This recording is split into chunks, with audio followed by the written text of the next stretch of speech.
Hi friends, welcome to 1C Recipes and Vlogs.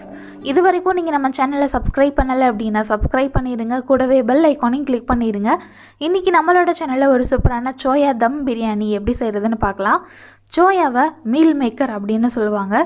நம்ம இன்றைக்கி இந்த பிரியாணி பண்ணுறதுக்கு சீரக சம்பா ரைஸ் யூஸ் பண்ணியிருக்கோம். மசாலா நல்லா கோட்டாகி அந்த அரிசி உடையாமல் நல்லா உதிரியாக எப்படி பண்ணுறதுன்னு இந்த வீடியோ பார்த்து தெரிஞ்சுக்கலாம். ஒரு நான்வெஜ் பிரியாணி சாப்பிட்டா என்ன டேஸ்ட் என்ன ஃப்ளேவர் கிடைக்குமோ அதே மாதிரி நம்ம அந்த சோயா வச்சும் பண்ணலாம். ரொம்பவே சூப்பராக இருக்கும். இந்த வீடியோ பார்த்த பின்னாடி இந்த ரெசிபி கண்டிப்பாக ட்ரை பண்ணி பாருங்கள். இப்போ இந்த சோயா தம் பிரியாணி எப்படி செய்கிறதுன்னு பார்க்கலாம்.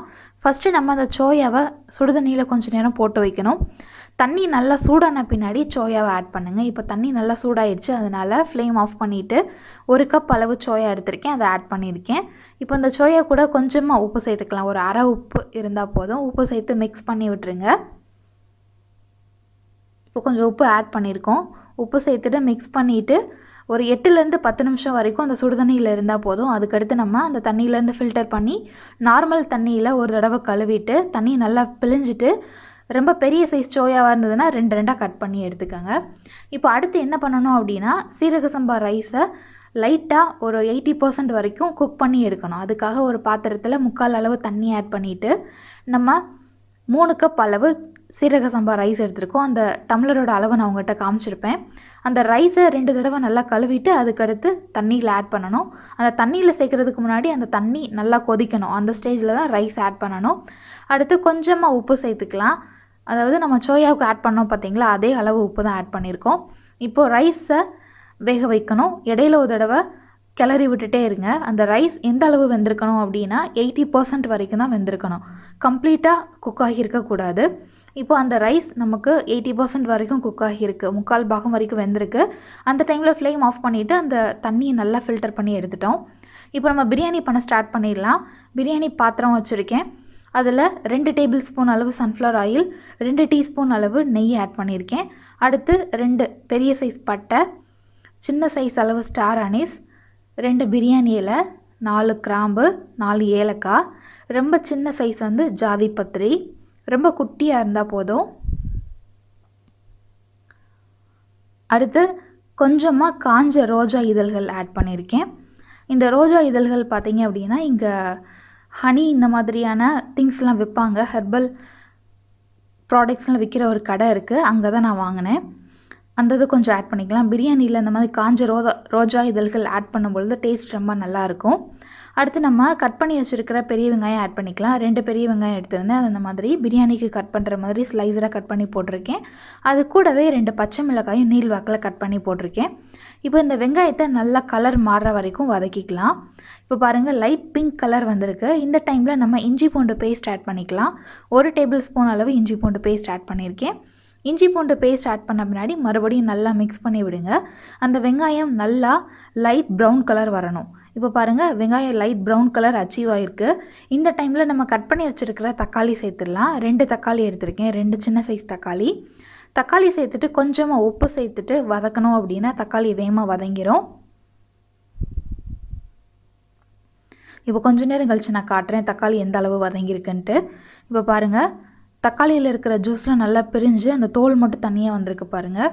நல்லா மேஷ் ஆகியிருக்கு. இந்த அளவுக்கு நம்ம தக்காளியை வதக்கணும். தக்காளி வெங்காயம் எந்த அளவுக்கு வதங்குதோ அந்த அளவுக்கு பிரியாணி நல்லா டேஸ்ட்டாக இருக்கும்.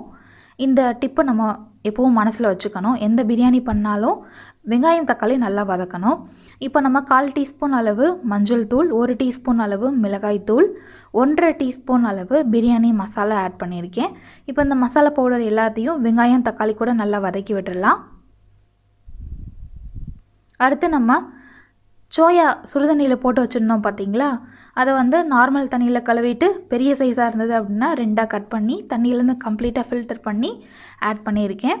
இப்போ அந்த சோயா சேர்த்துட்டு மறுபடியும் அந்த மசாலா கூட நல்லா மிக்ஸ் பண்ணிக்கலாம். இந்த அளவு பிரியாணி பார்த்தீங்க அப்படின்னா ஒரு 3 பேர் இருக்கிற ஃபேமிலி அப்படின்னா 2 நேரத்துக்கு தாராளமாக வரும். ரொம்ப நல்லாயிருக்கும். கண்டிப்பாக ட்ரை பண்ணி பாருங்கள். இப்போ நம்ம தயிர் சேர்த்துக்கலாம். கெட்டியான தயிர் எடுத்திருக்கேன். அந்த தயிர் ஒரு 2 டேபிள் ஸ்பூன் அளவு ஆட் பண்ணியிருக்கேன். தயிர் சேர்த்த பின்னாடி நல்லா மிக்ஸ் பண்ணி விடுங்க. அந்த தயிர் கட்டி இல்லாமல் நல்லா மிக்ஸ் ஆகிற மாதிரி கலந்து விடுங்க. இதில் தண்ணியே சேர்க்கக்கூடாது. நம்ம ரைஸை ஏற்கனவே 3/4 பாகம் வரைக்கும் வேக வச்சுட்டோம். அதனால் இந்த மசாலாவோட ரைஸை ஆட் பண்ணி தம் போட்டுறணும், அவ்வளோதான். இப்போது இந்த சோயாவில் ஏற்கனவே உப்பு இருக்கும்.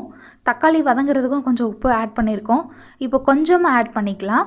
ஏன்னா நம்ம ரைஸ் வேக வைக்கும் பொழுதும் அதில் உப்பு சேர்த்துருக்கோம். அதனால் உப்போட அளவு எப்பவும் கொஞ்சம் கவனமாக ஆட் பண்ணிக்கோங்க. உப்பு சேர்த்துட்டு நல்லா மிக்ஸ் பண்ணியாச்சு. இப்போது சோயாலேருந்து எப்படியும் லைட்டாக தண்ணி வரும் இல்லையா, அது மாதிரி லைட்டாக தண்ணி வந்திருக்கு. அடுத்து நம்ம ஃப்ரெஷ்ஷான இலைகள் எல்லாம் சேர்த்துடலாம். புதினா, மல்லி அதை நல்லா கழுவிட்டு ஆட் பண்ணியிருக்கேன். அந்த இலைகள் சேர்த்த பின்னாடி மறுபடியும் நல்லா கலந்து விடுங்க.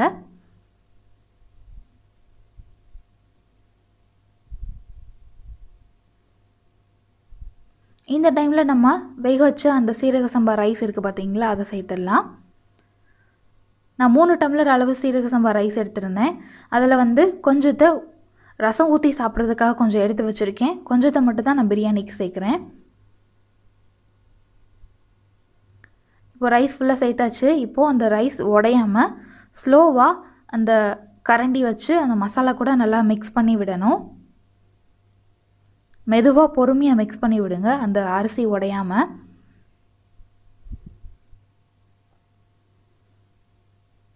இந்த மாதிரி மிக்ஸ் பண்ணிவிட்டு அதை சரிசமமாக வச்சுருங்க. வச்சுட்டு மேலே ஒரு தட்டு வச்சு க்ளோஸ் பண்ணிடணும்.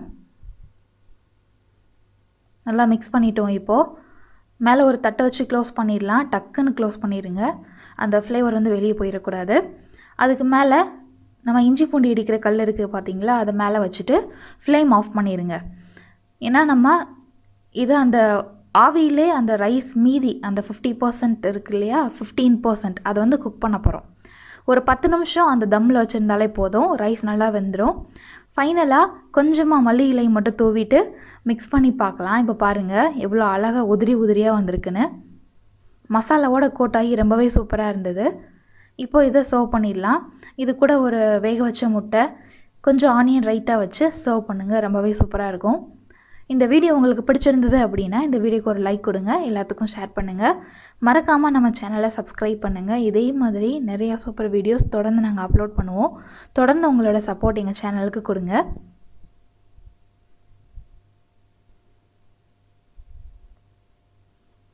தேங்க்யூ ஸோ மச் ஃபார் வாட்சிங்.